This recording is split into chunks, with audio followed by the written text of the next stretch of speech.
public. Live video is starting. Waiting. Still waiting. Hurry up and go live. Oh my God. The public needs this content. There we go. We're now live. Okay, phew. That was roof for a little moment because it was like the live video was starting, but that it didn't. And then that left me worried about the state of technology in this era we live in. Not really. I'm being silly. As is my wont. Welcome, y'all. The rich timbre that you are hearing is me, Adam Quiney. If you're not live with us, if you're not watching the video, if you're checking out the podcast, I am your host, of course, Adam Quiney. I'm starting early today because I'm feeling punchy. I'm feeling a little bit silly. We've got a bunch of dope topics that I'm excited to jam on. We're going to talk about navigating your hobbies and your relationships. We're going to talk about this concept called benevolent manipulation, which is a big one. Talk about selling what you do, how transformation unfolds. I'm going to delete this bullet point because I have no idea what it means. I wrote hacks to loving and understanding, but I immediately forgot what those are. So there will be no love and understanding hacks here. We've got IFS and other modalities, how and when to compromise, and toxic goals versus authentic desires. And this mic, the gain is turned up. You're going to hear me breathing a lot, so I hope you enjoy the sound of my breath. May it serve you as a reminder to breathe yourself. Or maybe I'll just move away like Tezonde so that you don't hear me breathe. See, I breathed and you didn't hear it. So that technique he shared with us during Chocolate Rain's video, Rain, it works. Heard the tea drink though, I'm sure. So before we start, I got an announcement that I'm pretty stoked about. This announcement comes on the heels of the time spent in Costa Rica. I may have mentioned this last episode, but this is an official announcement. It is now official. We're going to be running an intensive here in Victoria, British Columbia. So the way provide a little background and then explain how this intensive fits into it and how you can be a part of it if you'd like to, and why you might want to.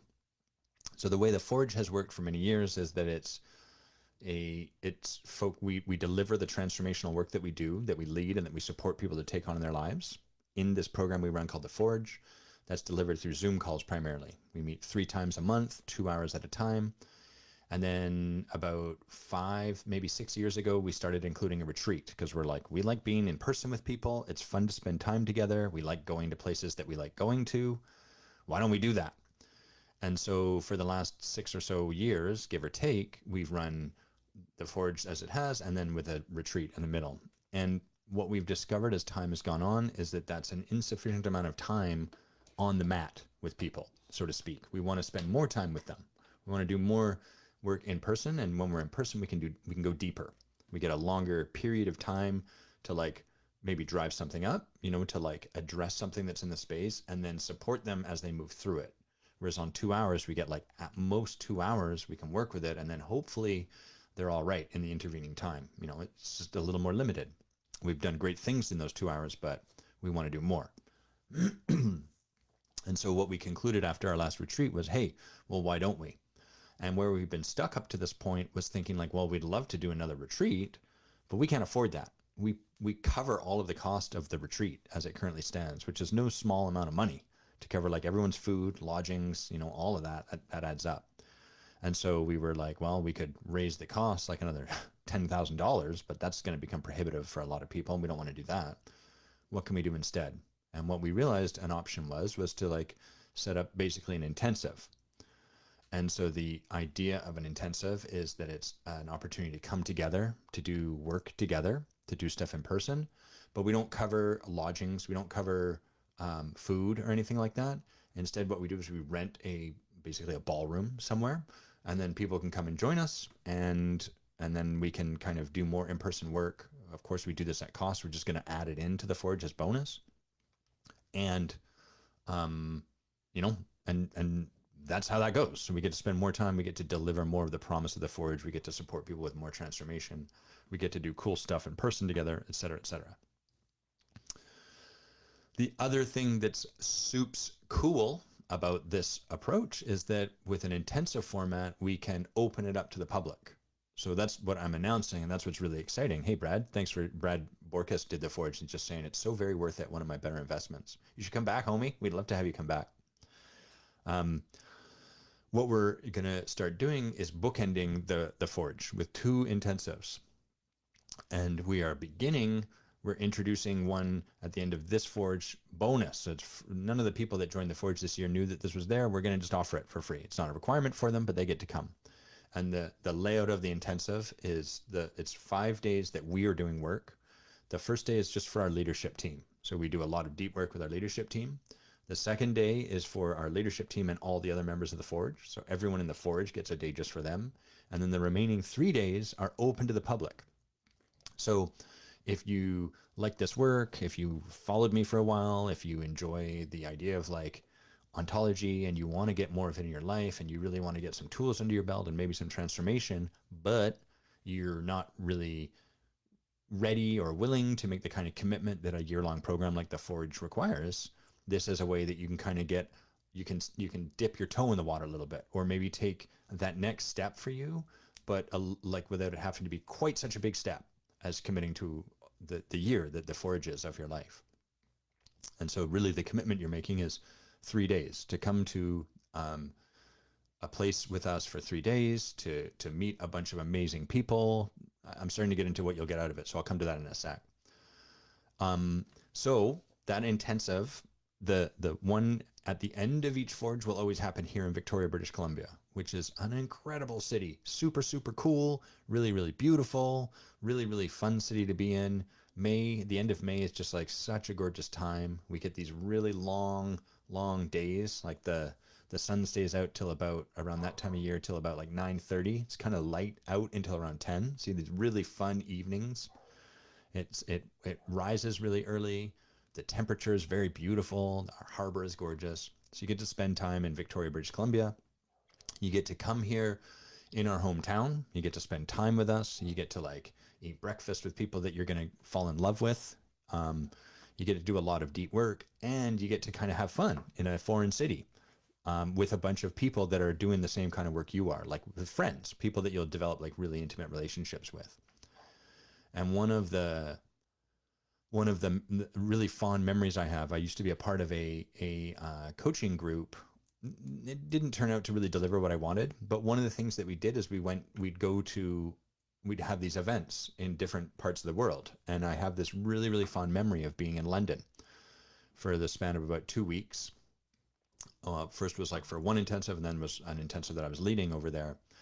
And the best parts, not so much the work we were doing, but like just the surrounding times, like we would go on a Ripper tour with like 4 other people. And then after that, we'd go to a pub and hang out with like 10 of us and just chat and shoot the shit. And then we would walk through the streets of London and do some shopping together. And like, it was so, so cool. And as we age, as we become adults, I find there's less opportunity for that because we're all living big, big lives. We're busy. We're raising kids. We're taking care of parents. We're doing all of that stuff. And it becomes harder and harder. And so this is kind of like baked into that opportunity. You get to come and do some deep work, and then that stuff happens as a bonus, a freebie, if you like. So that option's available. You get to do that. That's the May intensive. And in September, each year we'll be running an intensive. Typically our plan is to do it in Europe somewhere. We don't have clear plans of whereabouts in Europe. But to begin with, we'll probably start in London because that's fairly easy. We've got a lot of people that we know in England. We feel we can find a venue with relative ease, and it's a cool city to be in. And that'll help us get our feet on the ground, and then we'll start to branch out from there. The year following will probably be France, is my hunch. Possibly Paris, maybe somewhere else. And then we'll probably start to go more exotic. Well, more exotic for us. So maybe Greece, maybe probably Portugal because we really love Portugal, et cetera, et cetera. So each of these intensives are open to the public. The cost to attend is, we have early bird pricing. So up until the month when the intensive is being held, it's a discounted rate at $1,500 USD. And then once we're in May proper, it's $2,000 USD. So if you're kind of listening to this and you're like, ooh, that sounds pretty cool. I think I might be interested in this stuff. Now would be the time to jump on board. And we really want to reward commitment for a few reasons. One, because what I find happens is a lot of people hear this stuff and they sort of think like, well, let's see if life works out. And if it does, great, I'll do it. And if not, maybe it wasn't meant to be. Excuse me. But what we find is that when we make a commitment, life works out to support that commitment. And so we want to support you to create your life that way. And we want to support you to create your life that way, not because it benefits you being in this intensive with us, but because the more you start to practice that in your life, the more you start to gonna have an experience of the power of commitment. So this is like an opportunity for you to, we're doing what's called standing for you by setting this early bird rate. We're standing for you to start to live into a committed life. And as you do this, you'll start to notice, oh, wow, there's some power in that, and might start to practice that in other areas of your life and discover, oh, wow, this is transitive. This thing called commitment and putting myself into something ahead of time actually serves me. It actually benefits me creating more of the life that I say I want, rather than waiting to see if that life is going to come around because life sort of arranged itself to create a space for it. So $1,500 all the way up until, what would it be? I guess April 31st. And then as of May 1st, it's a $2,000 ticket. And what you get is you get to come, you get to spend 3 days with us, spend some amazing time in a super cool city that you're going to love. And I think, we're not totally sure, but we might be having like kind of just a fun day on the back side of this, where we like gather as a group, hang out, grab lunch, maybe do an excursion somewhere, et cetera, et cetera. So it's going to be super, super cool. We're really excited about it. You're going to love it. We were just in the process of running the second intensive when COVID knocked this off, and we weren't sure if we were going to do any more because it's work. And now we are. We're going to make this happen. So if any of that sounds inspiring to you, I'm going to put the website link here, which is evergrowthcoaching.com/the-intensive. Kerpow. The dates, hey Sean, the dates are May 29th through 31st. So it's the last 3 dates. That link I've put there also shows them, but May 29th, May 30th, and hey Doug, and May 31st. So you got three days there, the last few days in May. Gorgeous time to be here in Victoria. Maybe I'll just write this too. May 29th through 31st. The commitment of the intensive is that it is transformational, meaning you come, you will not leave the same way you came in. You will get the gift of breakthrough, the gift of transformation, and you will get some tools to support you to continue to integrate that and to bring that into the lives of the people around you. So it's a hefty promise, and we're very committed to delivering on it, and we're super stoked. And we hope that we have a lot of people coming, and if we don't, that's okay too. It's going to be amazing one way or the other. Okay. I think that's everything I got for the intensive. If anyone has questions, as some of you have already written in the little chat there, I appreciate that. Then you can put them there. And if not, then that's great too. We've got a page, evergrowthcoaching.com/the-intensive, which has a bunch of details you can click through. You can also register there. It's going to be amazing. Okay, let's move on. We've got I asked people to give me their spiciest topics, and they've come through, let me tell you. I'm just being silly about the spiciness. They're great topics. You know, the spiciest topic I've gotten was one I got twice in the last month, which was, Adam, how would you coach Hitler? And I just finished recording the podcast episode where I addressed that. So check out the podcast. That should be coming out, I think, this Monday or maybe the following Monday. But the friend who I gave a summary to was like, oh, wow, I really understand coaching a lot more deeply now that you've explained how you would bring that to someone like Hitler. So that's the real spicy stuff. It's not that spicy today, but there's still going to be some spice. Don't you worry. So let's talk with my man Doug's question first. Doug, thank you so much for your topic. And Doug says, I'd be interested to hear how you navigate win-win communication / boundaries for hobbies your significant other may not see as valuable. Card games, golf, Street Fighter, or in my case, the other way around, like, for example, like TV shows with like angry women, for example. He mentions like Housewives of Any City or all W Network shows. I love it. Online shopping, Candy Crush. So this is like a pretty common situation many of us can relate to, which is to say we all have like patterns in with our spouses, the people that we love, spouses, girlfriends, boyfriends, whatever.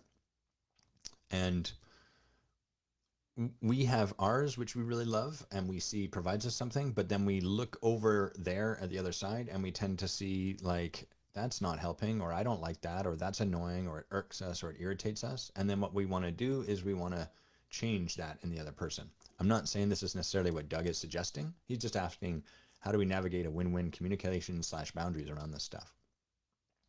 But commonly, it's sort of like we look over with disdain at what the other person is doing. And this disdain is like the heart of what gets in the way of like anything happening there, because we have a judgment that like what they're doing isn't okay. It's wrong. It should be different. They should change that. And often we look to our own habits like this. Like, I know a lot of people that love video games, but then they condemn themselves for it. I love video games, and these days I've gotten pretty good at like loving the fact that I love video games and really trusting that part of myself. And this is the hardest part, is that we don't tend to trust ourselves around our hobbies. We have this feeling, this sneaking suspicion that if I really let myself just like go, if I really allowed my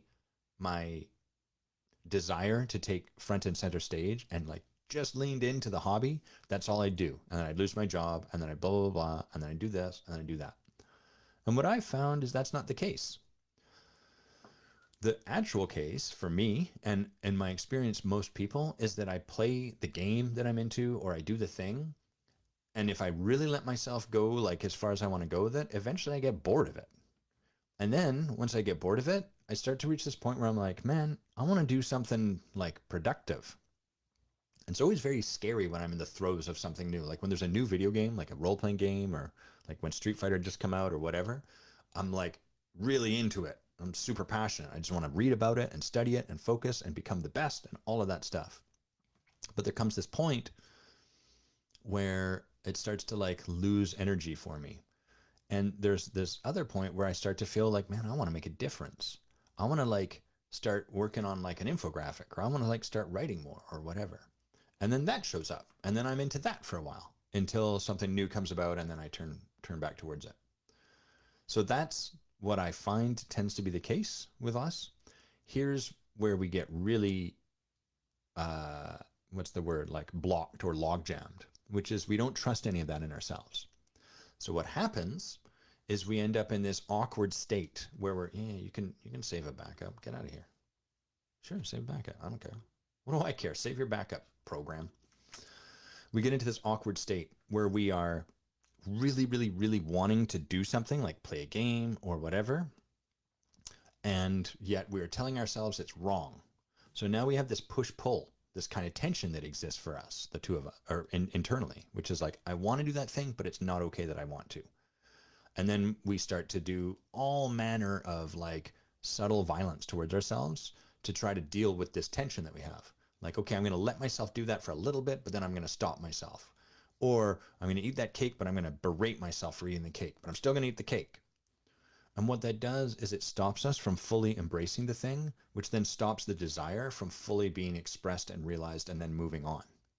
So it gets locked. The energy gets locked because of our judgment of it and the actions we take from our judgment, trying to mitigate it, trying to manage it, blah, blah, blah.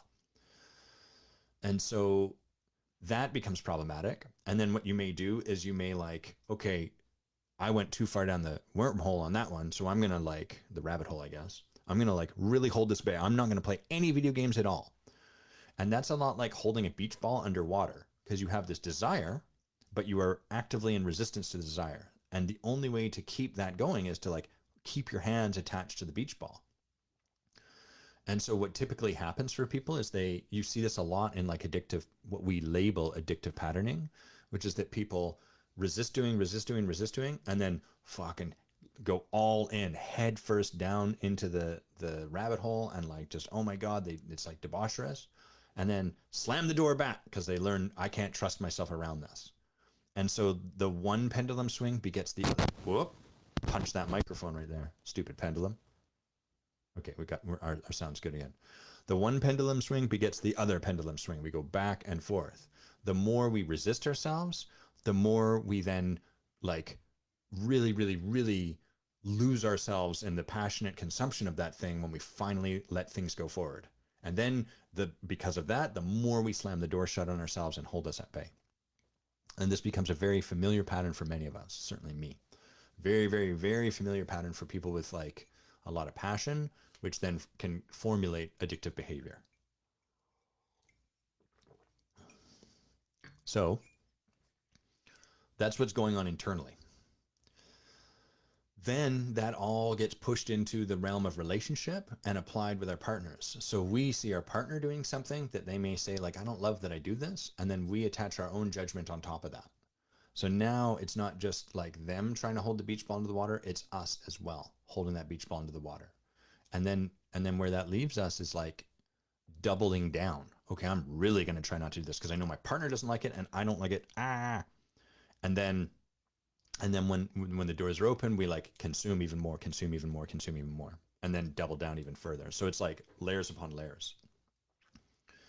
So, you know, when we're talking about something like, say, a gambling problem, you need a lot of support, because learning where to calibrate your trust and learning to find yourself, your rock bottom might be that you gamble away everything and you get all your bones broken by gangsters. You know, maybe, I don't know. I'm not the sort of person prone to experience that, but so a lot of this like is calibrated along how serious it is and what kind of support you need. But the best way we can really support people to create shifts is to like let go of our need for them to be any different.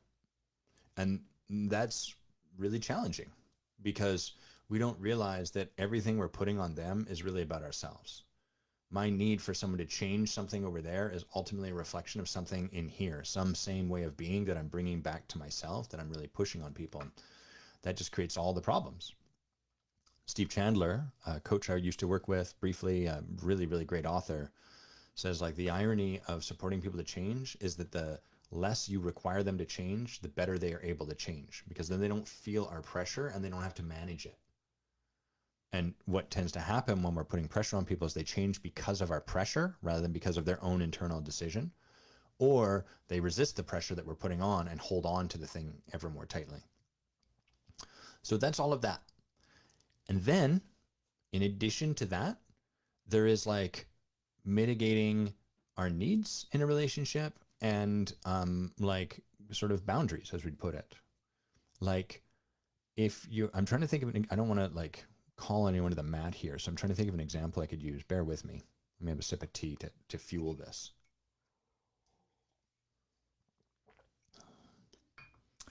If I have a partner that really loves to go out drinking with his friends after work, that is as it is. And there's a point where it might be that like, hey, you keep going out and I'm the one left here to manage the kids. And that doesn't work for me. And so in those situations, we want to let go of what the partner needs to be doing and focus on our needs. Look, you're going to do whatever you're going to do. Personally, I wish that you would spend more time with me, but either way, I need an agreement with you about how much time we're each going to be spending at home, because it doesn't work for me to just have you out. You can spend that time when you're out doing whatever you want, but like I need you to be here to help with the kids. And I need you to spend X amount of time with me. Like I need more time. I'm feeling alone, lonely. I want more in this relationship. It doesn't work for me. And so the way we're not demanding the partner to make that change. We're just letting them in on our needs, what we require from them, and then making the request from there. And this is challenging for a lot of reasons. It's not how we're geared. We're not trained to like hold our needs sacrosanct and to offer them to the partner just as like a gift. We're not trained to like receive that from our partners without getting defensive. We're not, you know, all of that stuff. Instead, what we do is we go straight to like trying to correct their behavior. And that's where all the problems start. And I want to share like, this is an edge for Bay and I too. You know, like we've done a lot of work in this area and there's a lot more work. And there's certain things around the house, like different habits each of us have that like really drive each other a bit nuts. And we're getting better and better at the art of like sharing our needs and sharing like, hey, there's actually like a need I have here that really is important and it's getting stepped over and it's causing this and you know, that sort of thing. So that's how I would say we work with that sort of stuff, absent like something more specific. You know, if someone has like a specific example, like, oh my goodness, you know, because of this or this way, or then I can speak to that more fully. But that gives you like a broad overview of what's going on in those situations and why they're so challenging. Thanks for your question, Doug. Really, really good question. Okay, what do you got here, Sarah? We're going to go to Sarah's question. Sarah says, when is compromise helpful and when is it not? And how do you know the difference? And then she has another one I'm going to read. Can you really commit to something before being ready? Okay, we'll come to that in a sec. So when is compromise helpful and when is it not? And how do you know the difference? So I find a lot of questions in the realm of leadership are how can I word this? They're ultimately, underneath them is kind of a hope for like a rule for us to follow. I was running a call just the other day and I think about 3 of our questions were this flavor. Like one was, how do I know when it's okay to quit? And then there was another conversation I was in where someone was like, how do I know when it's like time to leave the relationship, and end the relationship and move on and create a new one? And the challenge to all of this is that there's no right rule. There's no objective rule out there that's like, oh, you've compromised X times, or like now is the time to create a stand, or, whatever. All there is really to do is for us to be in practice. And part of what's at play is for us to make a choice one way or the other. And so we've got to make a choice. So it's sort of like, here I am. There's a situation. I could compromise or I could stand. I could stand for what's important for me and say, hey, I'm not willing to compromise on this. And what'll happen is as soon as you make a choice one way or the other, you're going to get like a bunch of arguments from people around you. They're like, well, you shouldn't be doing that, and here's why. And then typically what happens is we lose our stand. We drop our choice and we're like, oh yeah, that's a good point. Maybe I should, blah, blah, blah. The hard part of leadership is that ultimately it's just a choice you make. You decide, I'm going to compromise here, or I am not going to compromise here. And one of the ways this would play out in my relationship was that I grew up with this real like story about shithead men that didn't care about their woman, didn't care about their feelings, didn't care, blah, blah, blah. And consequently, I was very like mutable.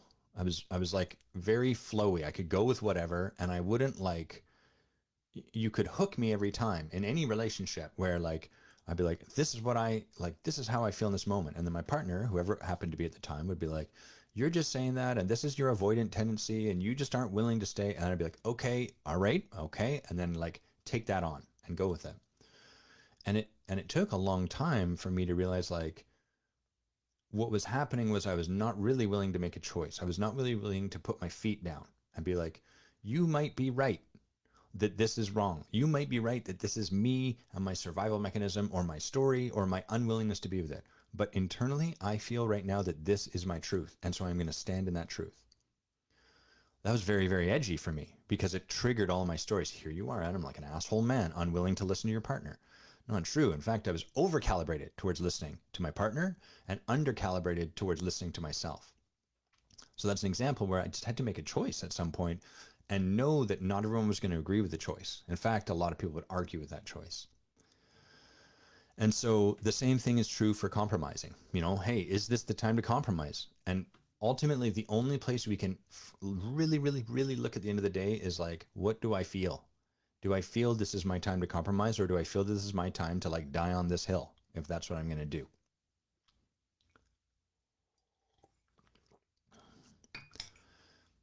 There's some extra bits that I can provide, but like I really want to highlight that underlying piece, which is that at the end of the day, leadership is about making a choice, and leadership being at a company, leadership being in your relationship, leadership being the quality of being you bring to yourself in your daily life. As we practice being more of a leader in everything we do, what we are doing fundamentally is stepping into choosing. I'm going to make a choice here, and then I'm going to stand by my choice. And on the other side of making that choice and standing by it, what happens is we notice, we witness, how is this going for me? Does this choice feel like it's been a good one? Am I happy with this choice? Is this turning out the way I want it to, or is it causing more of a mess? Hey, Sarah. You want to be a little cautious about analyzing the choice you made too soon after you made the choice. Because that's what most of us do. Like we make the choice and then like the very next minute we're like, how do I feel? Fuck, I feel terrible. Oh my God. Bad choice. You got to kind of like make the choice and stick with it for a while. So like a couple of weeks later, it can be helpful to set a reminder like, hey, how'd that go? How do I feel? How did it work out? What happened? because anytime you start doing something new is going to create some waves. So if you've been someone over calibrated towards compromising and thus been a bit of a doormat in your life, and now you're in this practice of like, I'm going to practice putting myself out there. I'm going to put my feet down. I'm going to stand for my needs and what I want. At first, that's going to feel terrible. Hey, Cami, it's nice to see your text, I guess. Cami says it's nice to see my face. It's nice to see your name right there and then the face beside it on Facebook. So right after we put our feet down, we're going to feel terrible because we've over-calibrated to being compromising. So when we start to do something different, it's going to feel all kinds of wrong. So you got to give yourself time away from like, let that happen, give it a couple of weeks, come back to it and take a look. How did that work out? How did that feel for me? The other thing that's really challenging for people is that most of the world is not enrolled in the idea of working with a coach or someone that is outside of us that can stand with altitude in our lives. We have like pseudo proxies, like a good friend or like a partner or our parents or, you know, like a coach that's also a coach that I kind of meet with, but none of those are the substitute. They're not the same thing. They're distinctly different. And what that means is that it's hard for us to get altitude and to really look at like, hey, what did I learn from that choice? And one of the miracles of coaching I find is that we can come to a place of making a choice. And then with the support of someone like a coach, we can kind of look at like, hey, how did it go? And we can learn how to better discern and pull apart the threads of like my judgment about how I showed up, pull apart the threads of my stories that I'm projecting onto the people around me and what they made it mean.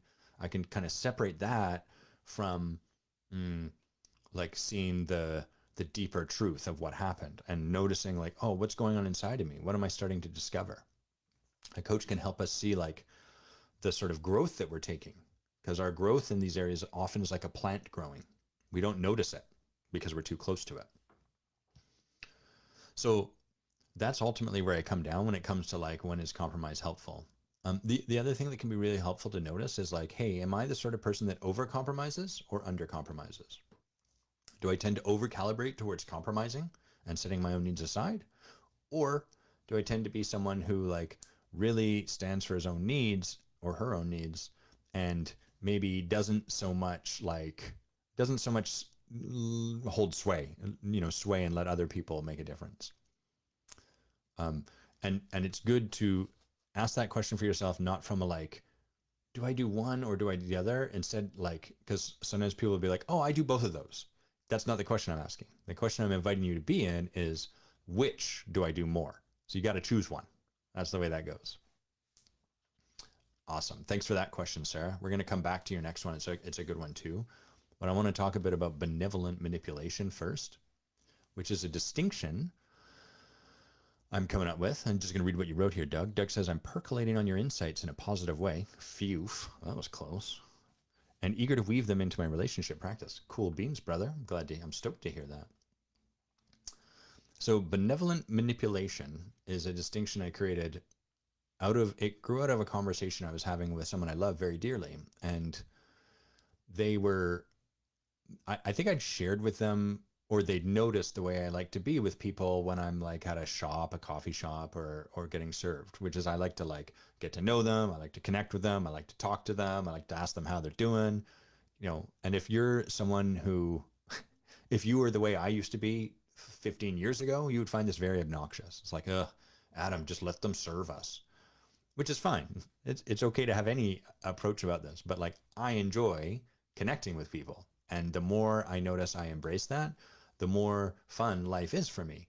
And I find that generally people enjoy connecting when it's coming from a clean, pure place. And if someone's like having a crappy day or just like, hey, I don't force it on them. So I'm not like, doing violence through my attempts to connect. I'm reading the energy, but I'm also like stepping past the threshold of like our society's polite like closure. We in the West, we have this societal, like we're closed down and we're professional and you do your thing and I do my thing. I'm just willing to step a little beyond that. So this person was noticing about this about me, and they'd said like, I was kind of inspired to practice a little bit.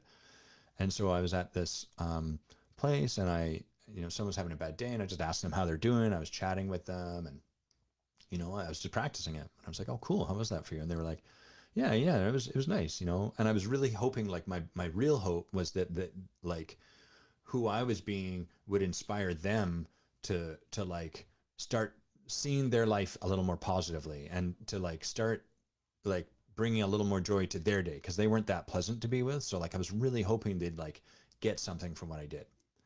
So this is what I call benevolent manipulation. There's a falsehood to the connection we're bringing. We're not bringing the connection because it's joyful for us. We're not bringing it out of like doing it entirely for ourselves. We're doing it so that the person we are connecting with or doing whatever with will change, right? There's an attempt to manipulate the way this person is showing up, as opposed to being totally equanimous, totally at peace with the way this person is showing up and not requiring them to be any different. And alongside that, still wanting to connect with them because we notice that makes us have a better day. So this is like a really sneaky form. It's a really sneaky way that people will have like will get stuck in their blind spots, because we will like make up a bunch of stuff, but like someone might complain about how people are manipulative, or like, oh, politicians. And the way to find peace with that is to come to terms with their own manipulation. And so when I'm supporting someone like that, oh, my boss is super manipulative, I can't move forward, I'll ask them like, okay, well, how do you see that you're manipulative? And they'll be like, I would never manipulate. I hate that. It's so annoying. And then we'll look into something like this and we'll start to see these patterns where they're like, they're they're dead set against manipulation, but these subtleties are the ways that they are actively trying to manipulate the world around them, and they can't see it. It's in their blind spot. So I'd invite everyone to be on the lookout for that benevolent manipulation, because this one is so sneaky because it's done under the guise of benevolence. It's done under the guise of like, no, I'm doing something nice, like this would help their day. I'm going to give you one more example after I drink this tea. It's tea. Yeah. Here's another example, is where we are walking down the street and we see a homeless person and they ask us for money, and we say, well, come in and I will buy you groceries. And then we leave and we feel good because we bought them groceries and they got something, they got groceries. And we feel even better because they didn't spend the money that we gave them on drugs or something else. They spent it on what they need. So that's like, you know, something that sometimes people can relate to doing. This is manipulation. This is me assuming I know what that person needs and or wants, and then imposing that assumption onto them. And it is also like sort of a subtle form of, I don't trust you. I don't trust you. Because if I just give you the money and let you make your own decisions, then you're going to fuck off and do the wrong decision. So I will make the decision for you. Now, I want to be clear. It's probably better than giving nothing. And this isn't to say like you should only give money in certain instances. This isn't really about that at all. So try not to get lost or caught in the weeds of like, but Adam, this is better than doing nothing. That's not the point of the conversation. The point of the conversation is that it's an opportunity for you to notice the subtle ways that we manipulate others. And this is a really, really, really subtle one because it's so easy to get caught in those weeds I just distinguished for you. It's really, really easy to be like, but I'm doing good. And yes, you are. But if you really want to walk the edge of transformational leadership, we gotta pull out that scalpel and really notice the subtleties without making them wrong. It's not wrong that this is a subtle way you might manipulate people. It's just information to notice. By the way, guilty of this. Many times this is what I used to do. Until I started to realize through doing my own work with my own addictions, oh snap, the only way for me to like move through this is to not have people try to manipulate me, because that just has me hide it. It stigmatizes it. It has me not do a certain thing because people are trying to stop me from doing the certain thing. The only way for me to do it is to hit rock bottom, and for me to get to a point where I make that decision myself. And anytime we do this sort of stuff, we are subtly getting in the way of these people following their path. And it's hard because we say, but Adam, they're not trustworthy. They're not trustworthy. Look at how they live their lives. Yeah, and that's their choice. And anytime we try to step in and like change the way someone's living their life, it causes problems one way or the other. And most importantly, it gets in the way of your ability to lead others. So I like this example because it's so sticky for people. Homelessness is like a big issue, especially where I live, blah, blah, blah, blah. This notion of trusting people, don't make it about those particular people. Don't make it about homeless people being particularly untrustworthy. Make it about noticing the ways in which you don't trust people on their path.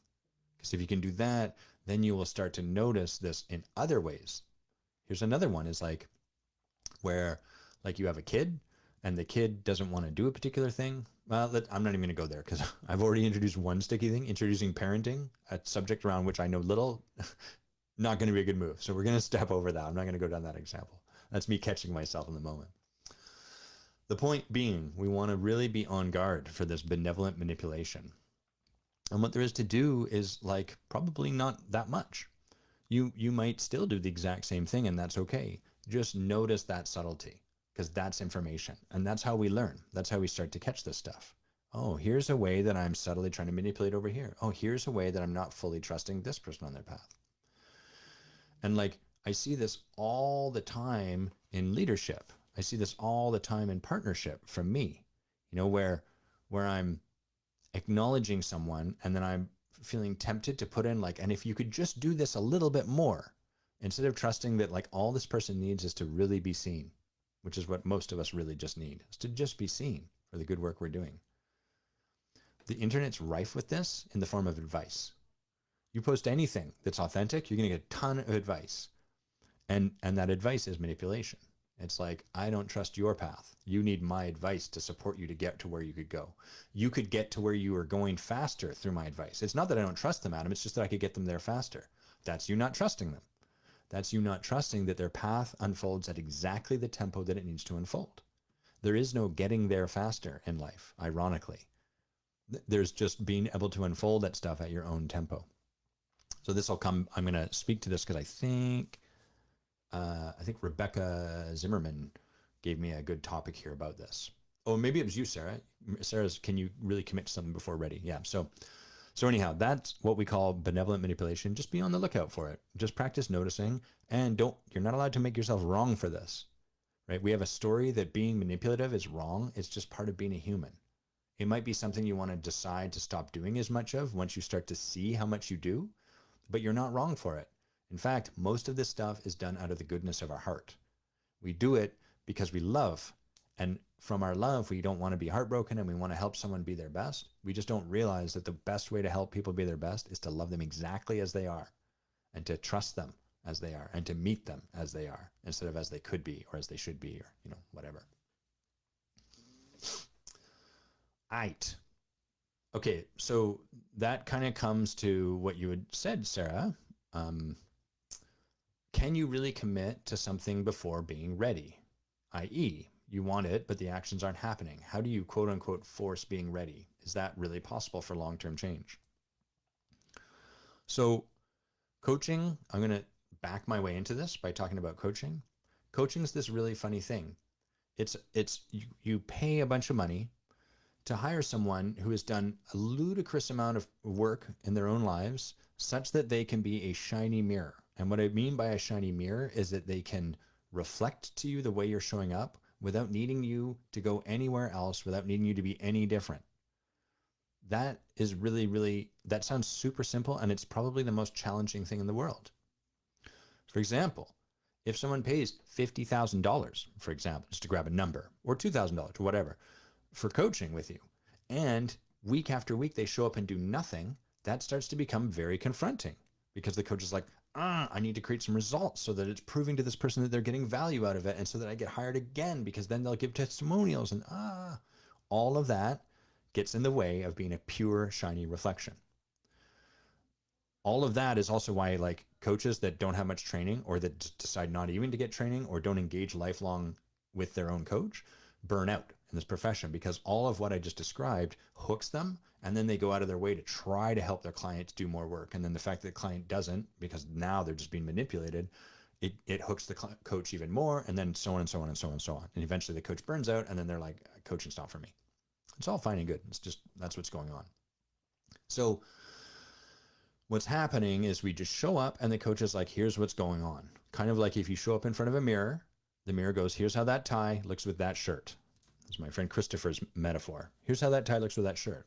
And what we do as humans is really funny because we show up and we go, that's not how that tie looks like with this shirt. This shirt looks amazing with this tie.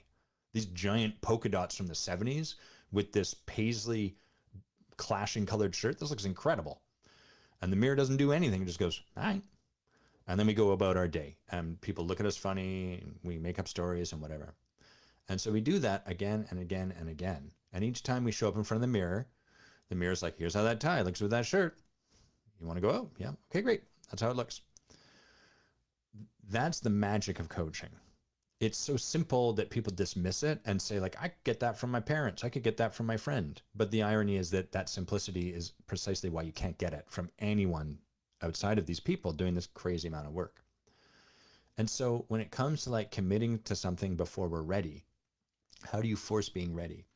What coaching will do is it will not force you to be ready. It will not make you do something before you're ready. It will simply put the mirror in front of you so you can see what's happening. For example, a lot of people delay commitment. They delay making a choice by sort of thinking a lot about what will have to happen in order to make the choice. So we can use the intensive that's coming up that we're running as an example. A lot of people will say like, oh man, those dates, I really want to be there. I just got to work it out. I got to figure out how to make sure that I can get there. I got to move a bunch of stuff around. I got to like think about where the money will come from. I got to do all that. So what they're doing is like a bunch of stuff before making the choice to be there. That's backwards to the way the world works. It doesn't seem backwards. It seems very sensible. It just, that's why this stuff kind of is the way it is. It's counterintuitive. What actually happens is when you make the commitment to show up, you're then going to do whatever's required to meet your commitment.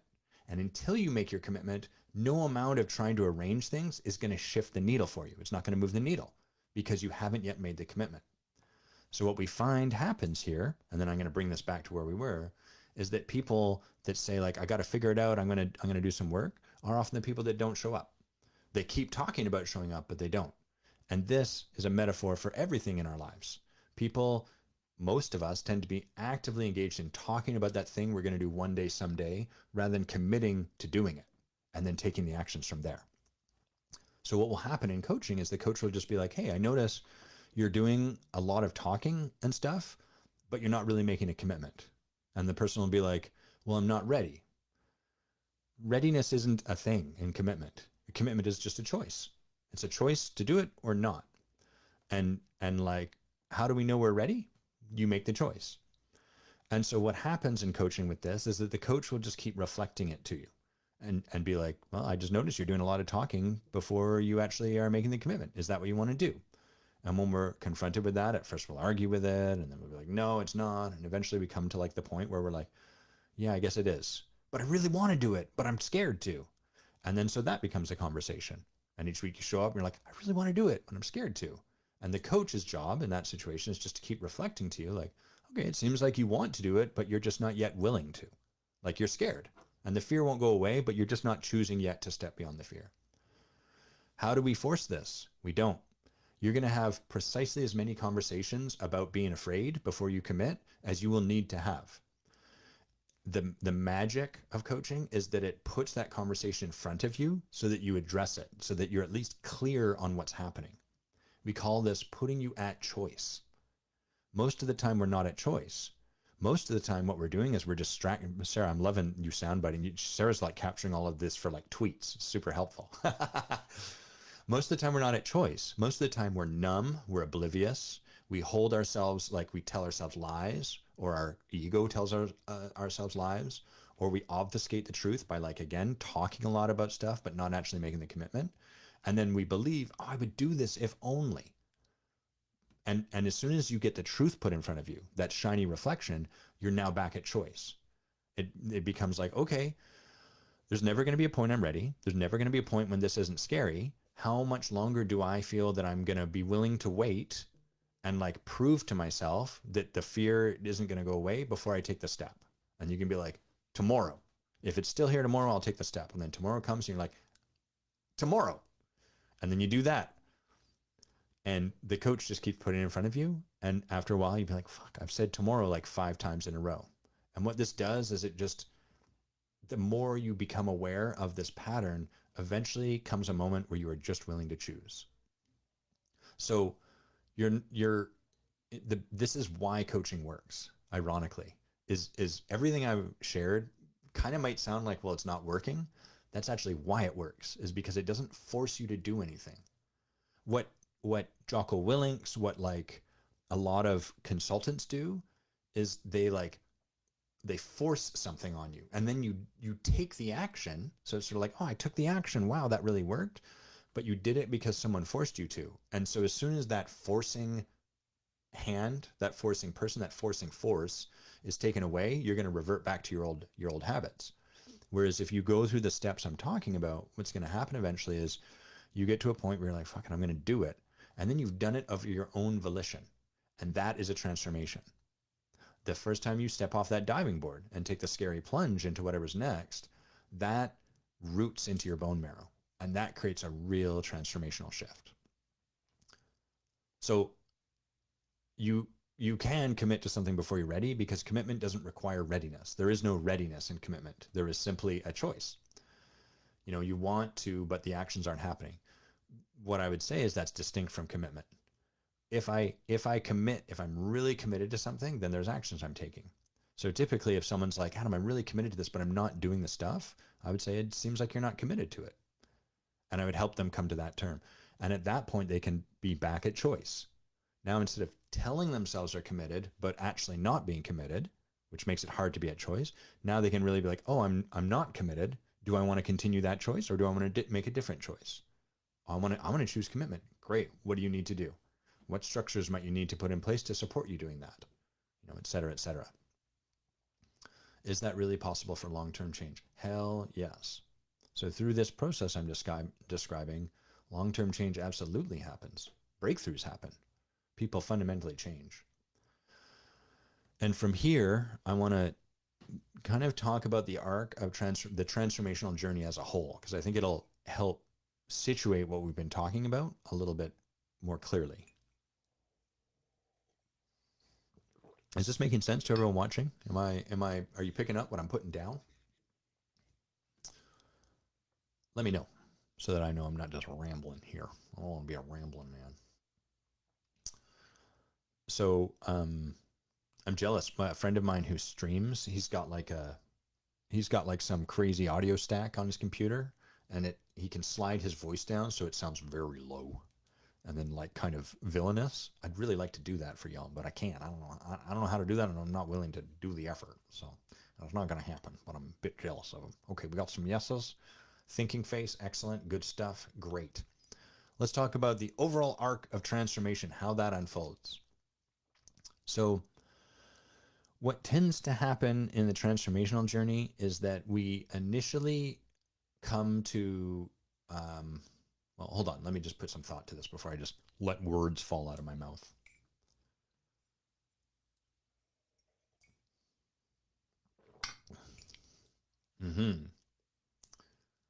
So typically what's happening when we come to transformation is that we find our life is like on fire. It's like all around us are like fires that we constantly seem to be putting out. So those fires might be like your relationship's breaking down and you have to end it. Or like, once again, your boss is a dickwad and you have to find a new job. Or the taxes once again surprised you. Or. And usually people don't find their way towards like something that supports transformation until they hit a breaking point with that stuff. It doesn't have to be that way. And I invite you not to. I invite you to engage with transformational like processes and coaches and stuff like that, leadership, long before you get there. But as humans, there's a vulnerability to doing so, and we tend to prefer not to be vulnerable. And so we tend towards like, I can do it all on my own. Why would I need that? We got a lot of good stories that stop us from like engaging with that sort of stuff. It's expensive. Why would I spend money when I'm already fine and good? All of those reasons. So what happens is we eventually get to a point where we've created enough success in our life using the winning strategies we have, whatever those happen to be. But now there's like a diminishing returns to them. And alongside those diminishing returns, there's like a bunch of costs that are becoming harder and harder to ignore. So, for example, one of my winning strategies growing up and through life was to shut down and isolate and like basically close off from connection because connection was vulnerable. It was kind of scary to me. I felt like I was a loser. I didn't feel like people found me very easy to connect with. I found like I was awkward and uncomfortable. All of this stuff is still there when I get afraid, by the way. But this was like the life I was living. And so the strategy I had was like filter everything through my brain, think about stuff, the end, and then like whatever. And so where that brought me to in life was like as a lawyer, which is like the kind of as far as you can get with like living life through your brain. You know, that is the practice of law. It's like use your brain, think. Don't get your heart involved. Don't do that. Brain your way through this. So I'd achieved like good career in like braining. I had like a partnership with a wife that I really loved, you know, blah blah blah. But what was happening was like the stuff I wanted beyond this point were becoming harder and harder and harder to create. Like we didn't have very much, if at all, any intimacy in our relationship. And I kind of wanted a kid, but also that wasn't going to happen the way we were currently being with each other. And I also didn't really care that much because I was mostly living through my brain. And like my career was okay, but there was like something missing, like a lack of fulfillment. And I was starting to notice like my habits were becoming like more and more prominent. Like I was very addictive at this time. I was getting stoned a lot. In part, now I can see looking back because I wanted some kind of opening and everything I'd done was about closing. So substances were the only way I had access to like a more open experience of life. So I was, of course, eager, often getting stoned, doing whatever I could to like find my way back to that like sort of experience I had as a child of being open. So that's the point where we come to transformational work. And what happens at first is we're like, teach me how to put out the fires, coach, or ayahuasca, or leader. I need you to teach me how to put out the fires. And what happens is we're very like anxious. We're like speedy about that. If you go back to last Friday and you watch the live coaching I did with Sherry, you can feel that inner energy. So it's like, I just need to know what I need to do to change this. That's how we all show up. We like need to change this. I need this to be different. Help me get past this point. So that's how we come to transformational work. And what happens is instead of helping you put out the fires, we start to look with curiosity and we start to discover how you are also the one setting the fires. You're the one creating the fires and you're the one putting them out. And at first we all have a tremendous amount of resistance to this. Why would I start fires, dummy? I'm desperate to put them out. Well, because there's some payoff. And so if all we did was give you a strategy, which most, modern self-help does, all it does is give you a strategy to put out the fires because it lacks the altitude. What happens is you get better at putting out the fire. And then what are you going to do? You're going to light a new fire sooner, obliviously. And then you're going to have another fire. And so all of those attempts to help actually just hasten your process through the cycle. So like you just spin up even faster, which is very infuriating because it's like, what the hell? This is meant to like solve. It doesn't work. Then we resign ourselves like, I guess this is just the way life is. Good transformational work arrests that process by slowing you down. And we really take a look at like, what's going on here? I got to burp. One sec. There we go. I turn away from microphone to burp. So we slow down and we look and we start to notice how you are setting the fires. And at first, what everyone does is say, I'd never do that. Fires suck. I hate fires, Adam. There's no way I would do that. And a good coach stands in that and says, well, I'm going to invite you to consider otherwise. I'm going to invite you to consider that there's a reason that you continually have the same pattern show up in your life, and you are the one at the center of that life. It's not that the universe is conspiring against you. So initially people like resist it. They fight against that. Then what happens is people tend to explain why they have to do it. So this would be like if you talk to someone and they're like, man, Adam, I'm all about like love and peace and I hate judgment. I hate judgmental people. They're the worst. They're so judgmental. Or here's another one, someone that's like, oh, Adam, people like you and me, we're really like positive and stuff. I just can't stand those people. They're negative. I just want to get away from them. They're just such a drag. They just blah, blah, blah. Buddy, you're being negative. You're being negative about these people. You're judging people that judge. And if you reflect that to those people, they'll be like, yeah, but it's different, Adam. Like, And they'll have a good explanation for it. So this is how we hide the fires that we're lighting from ourselves. We can't see it. So in our journey, you start over time to be able to see that. It starts to become a little more clear. You start to surrender to the idea like, oh man, crap, maybe I do light some fires. And then over time, you start to like, oh my God, I'm lighting all the fires. And once you can start to see that, you can start to choose something different. At first, you're just going to do the same pattern. You're going to watch yourself light the match and throw it on the fire and be like, there's a fire. And then you're going to put it out. And it's going to feel a little bit good and you're going to feel a little sheepish.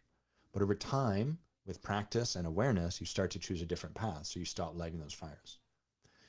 And then that leaves people in a funny position, which is suddenly they have a lot of time, they have a lot of understanding, and they have this feeling of like almost boredom because they've eliminated a lot of the drama from their life. They've been spending all of their energy putting out fires. And as a result, their life has become some reflection of, I put out this particular kind of fire. So like, for me, my life had become a reflection of like, I use intellect to quell emotionality. And my career was, I use intellect to quell emotion. That's what law does, right? Like there's a bunch of emotionality. It's all going to be filtered through intellect. Doesn't matter how you feel about it. The judge made this decision. Off you go. We're going to legally require you to abide by that decision. Doesn't matter if you have emotions. This was decided based on rules. The end. Now, there's a time and a place for that, to be clear. But as a way of living an entire life, that's problematic. So what happens is we no longer are living a life based on putting up these kind of fires and then putting them out. And what that does is when that goes away, it leaves people feeling a bit listless because most of their life was dictated by where's the next fire I got to put out, as opposed to what do I choose to create? What do I choose to make my life about? So this is the point in the transformational journey where a lot of people, usually this comes maybe a year in, I find. A lot of people get to the point where they're like, I'm just happy and I'm peaceful and I don't need to do anything, which is true. And I'm not sure what I would even work towards anymore. And I don't want to like force my hand and I don't really want to choose anything because I'm worried I'll go back. So people then resist making any choices because they're worried they're going to go back to that habit of lighting fires and then having to put them out. And this I find is like it's a challenging moment. It's like a big gap for people to step over in their journey. What happens when you really want to step over this is eventually you decide like my life will no longer be about running away from things. It'll be about what I choose. And the caveat to that is that when you choose to make your life about something, there are going to be problems. There is going to be fear involved. And when your fear shows up, you are going to do what you know to do with your fear, which will be light a fire and then put out the fire. And so the concern, like, I don't want to go back to that way of being, becomes stifling. Because in order to move towards what's next, you kind of have to be willing to go back to that way of being and unpack it in the next area. And then once you've done that, you'll create the next breakthrough and you'll start to do the next big thing and you're going to go back to the old way of being. So I'll give an example for this just so it's clear and then we're going to shift on. Like I shared, there's a part of me that gets afraid that I'm awkward, unwanted, hard to be around, don't make value, blah, blah, blah, blah, blah, blah, blah. All of that stuff. When I get scared, that shows up. And the reactive response, the strategy to manage that fear is go inwards, judge other people, isolate myself. Fine, I'll do it on my own. So anytime I start to like play a bigger game, like maybe I'm starting to like work with clients that are at a next level echelon, they're up to more in the world, I'm going to get scared. So like right now I'm comfortable working with people that like have net worth of like, I don't know, 5 million or so. They've probably got a company that makes a bunch of money, whatever. Their life looks a particular flavor. But if you were to say like, Adam, we're going to start putting you in front of like Silicon Valley's top tech CEOs, which should happen pretty soon, frankly. But anyhow, I can tell you what would happen. I would get afraid that I don't have something to offer them. I would get afraid that I'm not going to know the right way to be around them. I'm not going to talk the right way. And then I would start to like pull inwards and I would start to like avoid going to that mixer. I would avoid that phone call. I would avoid. And then I would start to judge them because if I judge them, then I don't have to actually be interested in doing stuff with them. So I can bring them down and then they're no longer interesting to me. And then I can kind of righteously keep doing the work I'm already doing. Yeah, I don't actually want to work with those, but fuck those people. Zuckerberg's a loser. I'm just going to be content working over here. This, by the way, is one of the big things in the way of people being more prosperous in their lives. This self-justifying strategy. So I could get to a point where I'm like, I don't want to do that isolation thing. It's so painful to me when I pull away from people. I hate that feeling. I don't like judging people. Therefore, I don't want to go after those next level of people. But that just means that I'm stopping myself from taking on the next level of my healing. Stepping into the next ring, the next arena for you is going to drive that stuff up so that it can be healed. And so that's the opportunity in all of this, is to like, we actually want you to step forward in the transformational journey. We want you to step forward into the next thing that has you go back to lighting those fires, because then you're going to get to heal it there and create the breakthroughs and transformation there. And so this is just this crazy, crazy journey. It's like concentric circles. We step into the next bigger arena, we master it, we become good there, and then we step into the next bigger arena, and then it becomes scary all over again. And then we turn to our coach and we're like, this is different. It's not the same as it once was. And they remind us, like, you've been here about 58 times and you created breakthroughs here and it's all good. So that's the transformational journey. That's roughly what we're all walking through and how it goes. What a cool journey. Okay, we got a question from Rebecca Z. She calls herself Z. Cheems, as she's known to me and many others. I'm going to read your second question, I think, Rebecca, which is what to do and how to be with when you don't want to do anything and are content with what you have and where you're at. Avoiding goals because it means there's more stuff for you to do. A client of mine is here right now, and I am kind of too, so likely a blind spot. So what do we do when we don't want to do anything and we're content with what we have and where you're at? Well, the good news is you basically chill. You just chill and enjoy it. So this is the place where people tend to stop working with a coach, which is dangerous, because this is the place where coaching is often like most powerful.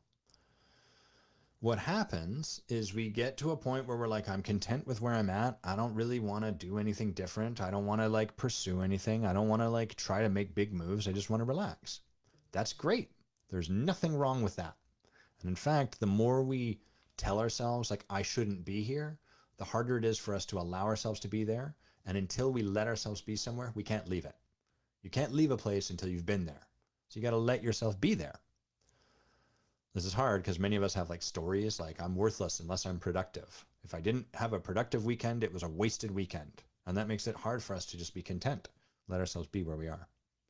So that's the first thing, is like usually the bulk of the work initially is to allow ourselves the permission and the grace to be there.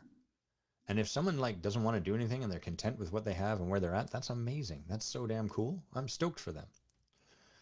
The reason having a coach can be so valuable in these situations is because it gives you a place to show up and check in and help you see your process.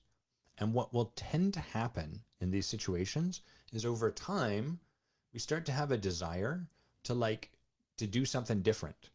Maybe an inkling, maybe just a genuine desire, maybe like a real burning desire. But what happens is inertia sets in. And so we start to like show up and we're like, I don't really want to do anything. But at this point, it's no longer true that you don't want to do anything. It's that you really do want to do something. You just have some inertia. And a coach can help you discern these two things, pull these two things apart so you can distinguish, oh, this is a situation where like, I actually just don't want to do anything. Now it's morphed into a situation where I'm just like, I've got inertia and some fear in the way. And so like these moments for me are really, really important. They're the moments when I don't want to go to my coach because I don't know what to work with. I'm like, I feel fine. Everything's good. I'm kind of content. I don't want to move my projects forward. I don't know what to bring to a coaching call. And then I'd rather just cancel it, make up an excuse. Sorry, Rachel, I got something going on. But I find those are the best moments for me to show up. And as an aside, I find these are like always the case. Every time I'm sort of like, I don't really want to show up to coaching. It's like when it's the most powerful opportunity for me to show up because I get to like see myself in a new light. I get to see something that I'm not aware of. And that's the power of coaching. It's not that it moves you towards something. It's that it gives you altitude. And there is always altitude available. Even in these moments, like a lot of people will say, I just want to do nothing for the next month, Adam. So how do we do that with coaching? I'm like, okay, great. Well, what do you want doing nothing to look like? And they'll either create something or they won't. But often what happens is they strive to do nothing and they judge the crap out of themselves.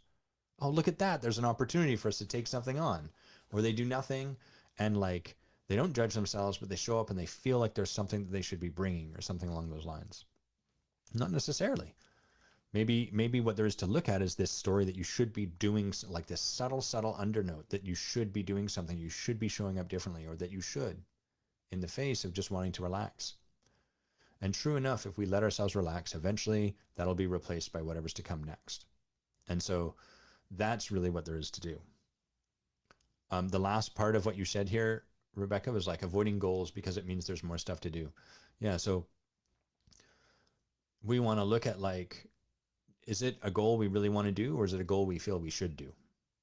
A goal we feel we should, like that distinction in and of itself is really powerful. Like if I really want to do it and I'm afraid of the stuff that's going to come up, that's one thing. But if I'm telling myself that I should want to do this goal, but I actually secretly don't, well, then the thing to do is probably not to do it. To really get clear, like, oh, that's a subtle version of like me thinking I should do something. I'm going to just set that aside. I'm not going to engage with that.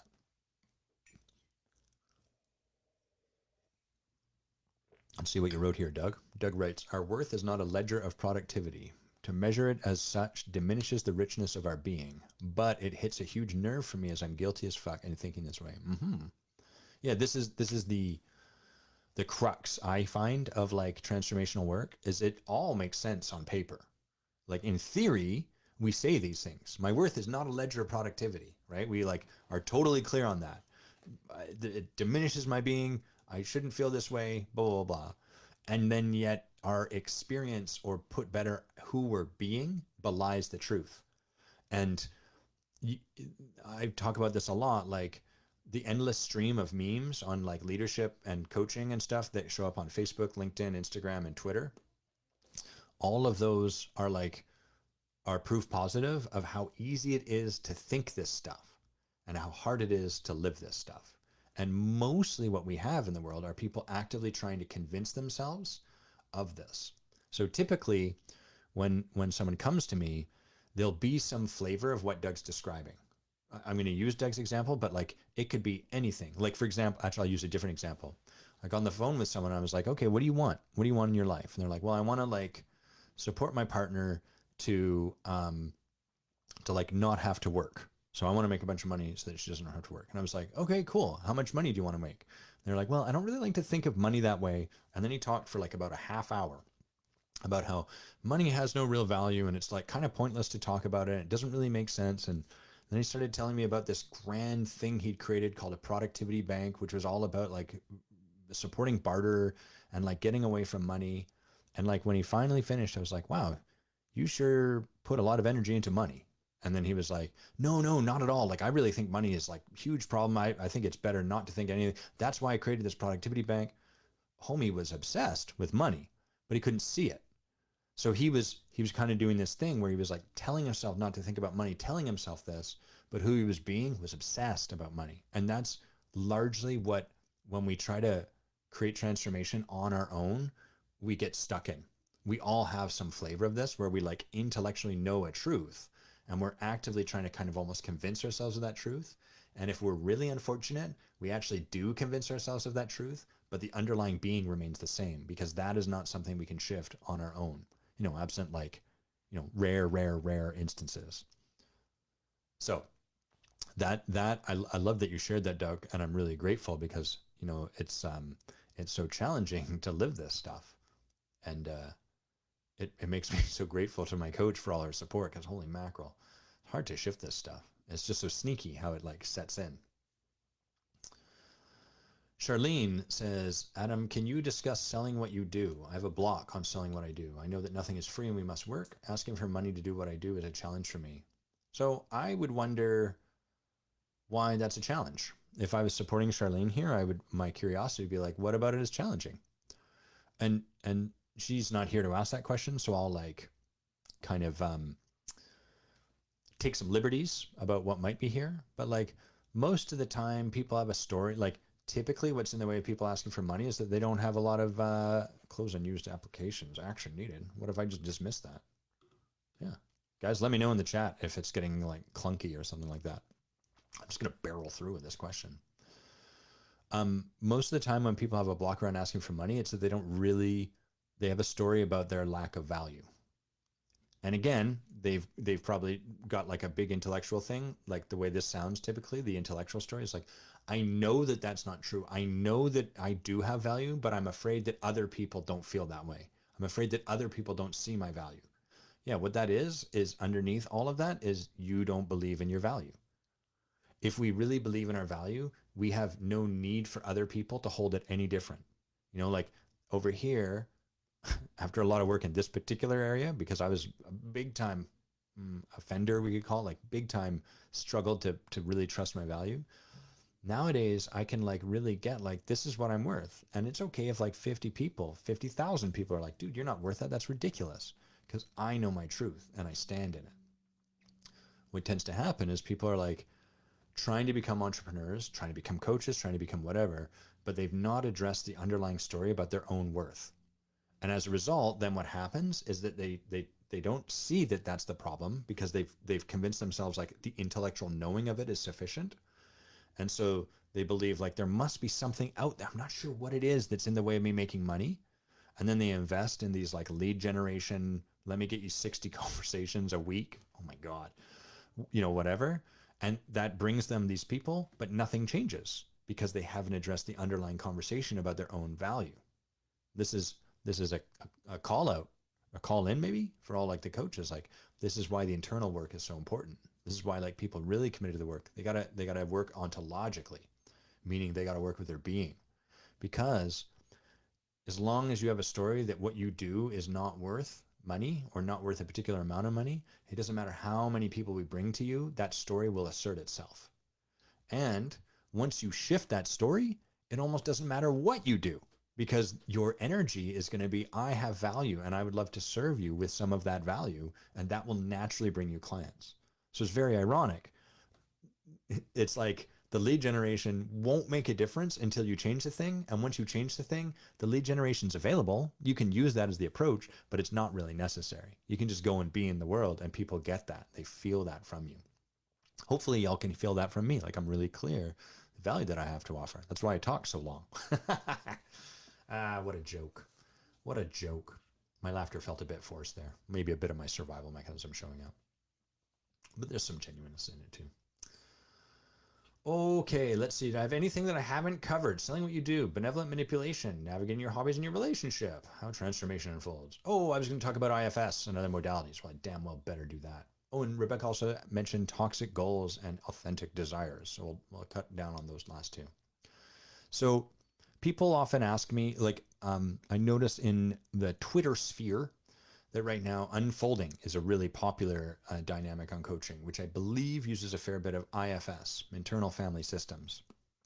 And IFS is a modality that sort of has you identify different parts of yourself and then have like conversations with those parts of yourself, the idea of which can be sort of like, by doing so, you can give this part like the parenting that it never got, or like you can kind of maybe isolate it and then like talk to it and then like resolve it. And then it doesn't have to lead your life, you know, that sort of stuff. So you might have like an inner child or like the bulldozer or like the bully who grew up, who was created to like save the inner child and blah, blah, blah. So it's like a form of creating internal distinctions.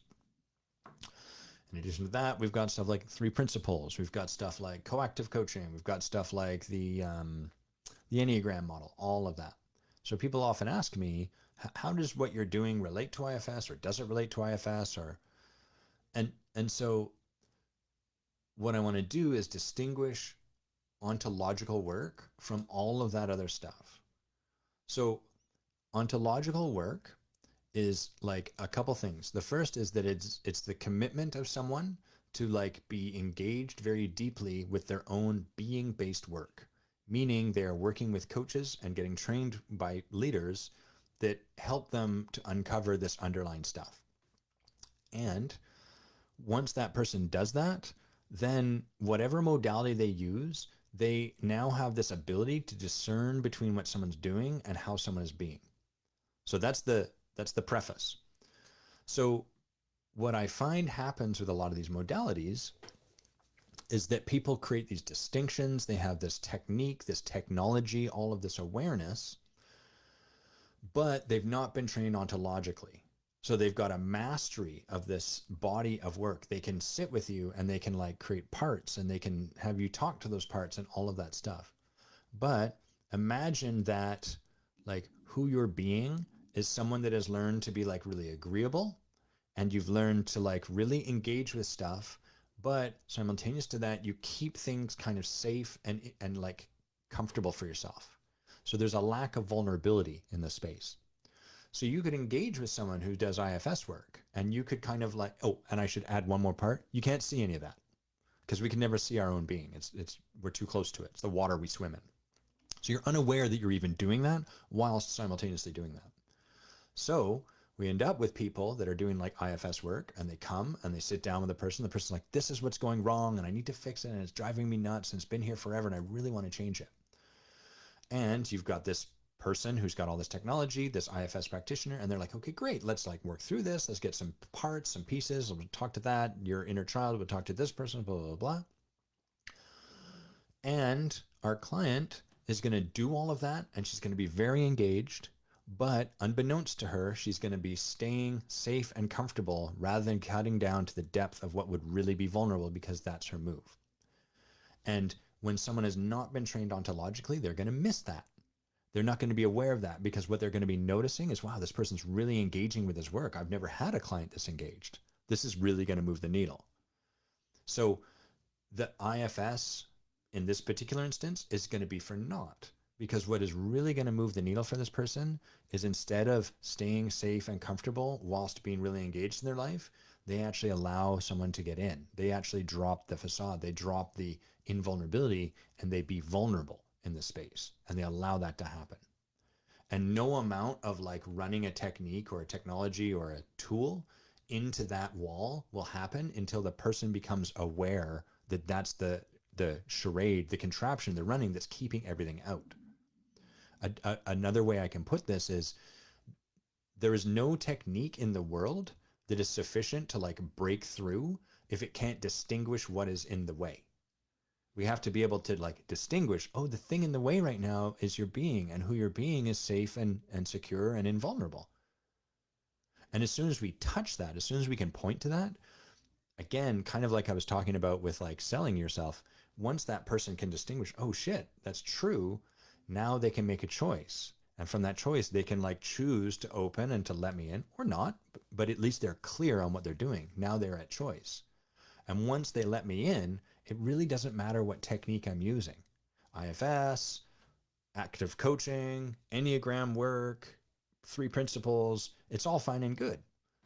And so I'm not trying to like put ontology as a methodology, like above everything or underneath everything. I'm more saying that like there exists this layer in how we show up as humans that is the layer of how we are being. And until we can distinguish that layer from what someone does, no technique will matter. And once we can distinguish that, we can choose any technique, and it's going to have a huge impact. So when I work with people, I use many different modalities that I've learned. I like pull on my lineage with like ayahuasca. I draw from my lineage of divine masculine and feminine and polarity based work. I pull on my lineage of like ontological work and stuff like that. But underneath all of it, the heart of what I'm doing with someone is I'm being with them really powerfully. I'm being with them in deep, deep relationship, and I'm able to see and distinguish how they're being. So all of the modalities, they're all good. There's no like right one, but what I really think what we need more of in society is people getting into that ontological layer. And then you can kind of like hammer a nail into a wall with someone. It's going to make a transformational difference for them. So that's how these things kind of align. Okay, last one.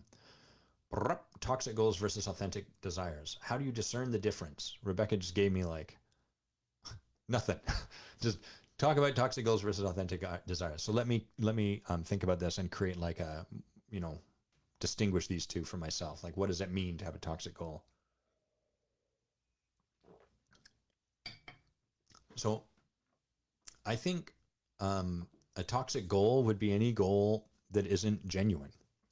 Like any goal that you're telling yourself you should want, but on some level like you don't really want it. And I don't mean you like you deliberately want the goal not to show up. I just mean you don't actually want it. You're indifferent to it, maybe, or something along those lines. So like, I did say it was spicy. You're right, Rebecca. So let me think of an example. Like, I should lose weight because it's a good idea to do. But do I actually want to? Or am I just trying to lose weight because it's a good idea? Here's another one. Like, you see this all the time when kids are graduating high school and going off to college, university. I'm going to get a degree in accounting because it's a good degree to have. It'll set me up to make money. That on some level is what I would call a toxic goal, because there's a lack of enrollment. There's a lack of like, oh my God, I'm not saying this is the case for everyone, just to be clear, but like in the way I've laid that out, there's a lack of like, oh my God, I crave this. Like, I want to make this happen. I'm so excited about this. And there's varying levels of toxicity, of course. There's like, I'm going to go to this school because my overbearing parents are going to beat me up if I don't. That would be very toxic, versus like, I should do this because it's a good idea to blah, blah, blah, blah. Yeah, Sharafat, that's exactly right. Sharafat's saying maybe like a goal that you quote unquote think you want, not what you really want. So that's like, oh, it'd be a good thing for me to lose some weight is a goal I think I want, but I don't really want to. I don't crave that. It's not really there for me. And so I think these are toxic because anytime we are imposing a should over top of like our underlying kind of like deepest desire, we erode a bit of our self-trust. We cut our legs out from under us a little bit, and that's really a problem. That's quite toxic. That really leads us into trouble. And so that is distinct from an authentic desire. And in coaching, at least the kind of coaching I teach and lead and practice myself, we have this word called enrollment. And usually when people hear enrollment, they think like you're enrolled in the program, like you've signed up. That we would distinguish that as registration. Registration is when you sign, you pay the money, you've registered. Enrollment is this distinct term. And enrollment is, I see there's a real possibility for me available in taking this on. So when I'm enrolled in something, here's the difference in like how it might sound, is oftentimes coaches will be like, are you interested in me reflecting something to you? And people go, yeah, I'm open. Versus, are you interested in me reflecting something to you? Yeah, I'd really like to hear that. So the second one is what enrollment sounds like. Being open is kind of passive. It's like, yeah, sure, whatever. Like I'll take what you've got, but I'm not really enrolled in it. I'm not leaning into it. I'm not leaning forward. I'm just willing.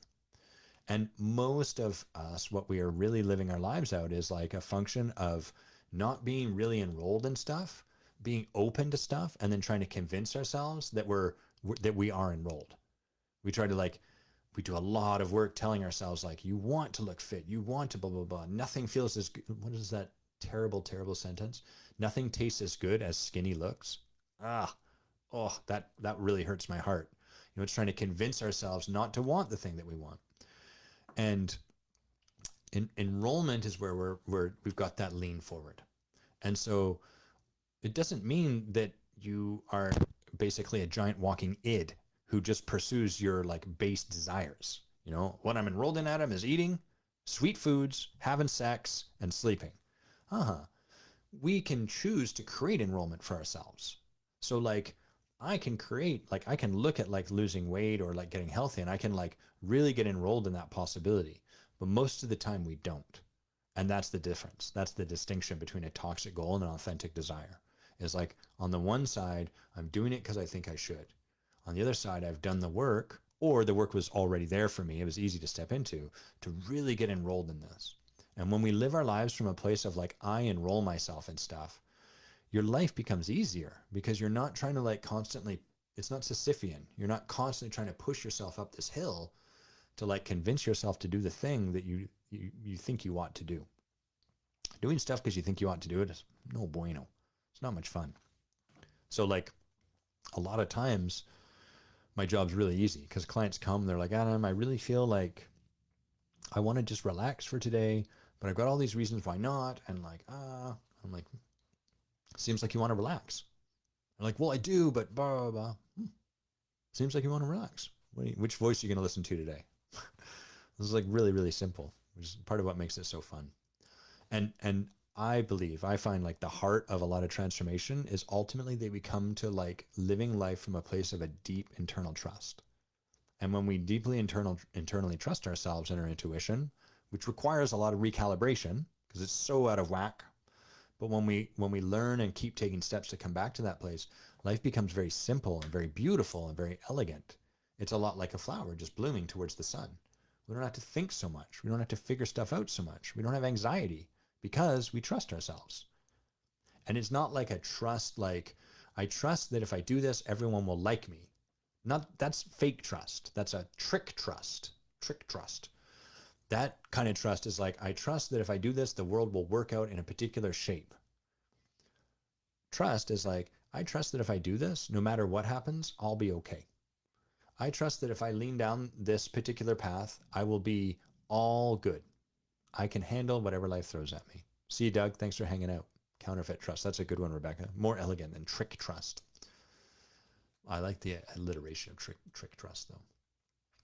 So that's the essence of trust that we're coming towards. Not that the world will work out the way we want it to, but that no matter how the world works out, we will be okay. We will find our way through it. We will be able to handle it.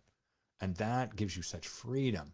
That eliminates anxiety, because anxiety is ultimately about not trusting that. And therefore, I've got to figure everything out so that I can have it all handled so that when and if it does work out, I'm okay. Once you really start to embrace trust at a deeper level, a lot of that stuff is like, you just kind of shrug it. It's just like, oh yeah, I could really engage with like worrying about that and going crazy. But instead, I might just trust myself here. Cool. All right. I think that's the end of our show today. Thanks to everyone that tuned in. Thanks, big thanks, big thanks to Sarah, Doug, Charlene, Rebecca, Sharifat. Who else do we have in the chat here? Veronica. Am I forgetting anyone? No, maybe. I don't know. Big thanks to everyone that was here. Big thanks to everyone that gave questions. Thanks for the spicy tamales that you dropped up in this stew. Hope you guys have an amazing weekend. And what's going on next week? Do we have, I don't know, guys, do we have another live show? We do. We have another live show next Friday. Have a great weekend. We'll catch you guys soon. Bye-bye.